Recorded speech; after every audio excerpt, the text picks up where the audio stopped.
tell the jury how you met Miss Heard? Mm-hmm.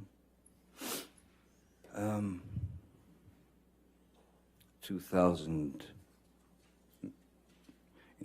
in around 2008, Hunter Thompson and I were going through some of his manuscripts of his books that have been published, and then I found this manuscript in one of his boxes, and it was called The Rum Diary, and I had heard about it, and I knew it was what they called his long-lost novel, in fact, the only novel he ever wrote. And I showed it to him, and Hunter was shocked. Oh my God, that's where it is, you know. And so he said, read me some. So I started reading this to him, and he said, this is a movie, you know. We must produce this together. And, you know, he got all excited about the idea of doing that. So we went right into it, and we started to set up meetings to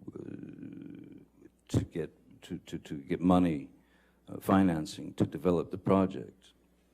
And we finally ended up getting the money to develop the project and to make the film. Hunter,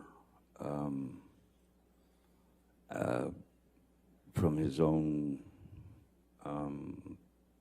dilemmas in his life, committed suicide, but having had long talks with him, I knew every angle of the book, but I knew every angle of the film that he wanted, which was going to be a bit different than the book. And Bruce Robinson, who was a great writer-director, directed a film called With Nail and I and How to Get Ahead in Advertising, was the one director that Hunter and I talked about. And so I went to Bruce, who was a friend of mine, and I ripped him out of retirement because he never wanted to direct another film again. I pulled him out of retirement after 27 years, and he agreed to write the screenplay and direct the film. And we proceeded. During the auditioning process, Bruce was, before that, Hunter had very specific ideas of what these characters should be. Bruce had been auditioning girls or women for the role of Chenault in the film, and there were this sort of starlets that were up and coming, or there were some that were well known and things of that nature. But you know, one of the things that Hunter was very against was stunt casting. That is to say, put a bunch of very famous people in a movie and let them go, and then hope for the money in the end. So Bruce had asked me. He said he had been auditioning this one particular actress named Amber Heard. He said that he'd auditioned her 5 times, and he was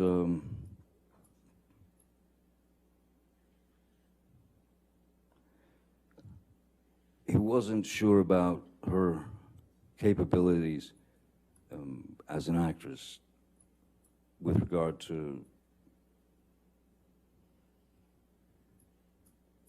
the film and the character and taking direction and that sort of thing. So he asked me if I would read with her for the film, and I had already met a number of actresses and things, and so what I said to Mr. Robinson is, I said, Bruce, I don't.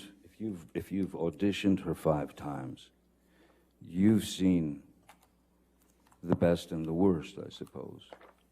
So me putting her this girl in an uncomfortable situation, you know, saying, "Hey, all right, let's read this," I think it's a far better idea that we just meet so that I can see how she behaves, see how she reacts, because that's really all it is: reaction, behavior, and you don't have to push anything else, you know. So they made an appointment. She came to my office. I took one look at her and I thought, yep, that's the Chenault that Hunter wants. That's the one. I thought, yeah, she could definitely kill me. That's what Hunter wants. And so we spoke, and she was sweet as pie, pleasant, again, you know, intelligent, literate, very good taste. And I felt like what I felt and what I told Bruce was, look, when you put someone in a situation that they're obviously going to feel under pressure, it's not the best way to really know what they're capable of. And I made suggestions such as, and which I ended up making to Ms. Heard. I made suggestions of films that might give her some insight into what we were looking for in terms of the film. Which is to say, I gave her films like To Have and Have Not, and things of that nature, because I wanted to.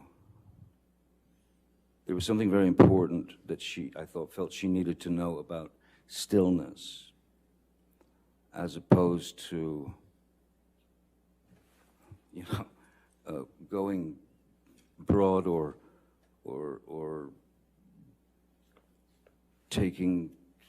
acting a little too much. So I felt like I could be a bit of a traffic cop in that sense, so that, because if we could connect, then it could work, as long as there was truth in her eyes, and as long as there was truth coming out of her dialogue, you know, then it's all in the editing. So I felt that I could help her with that idea of stillness.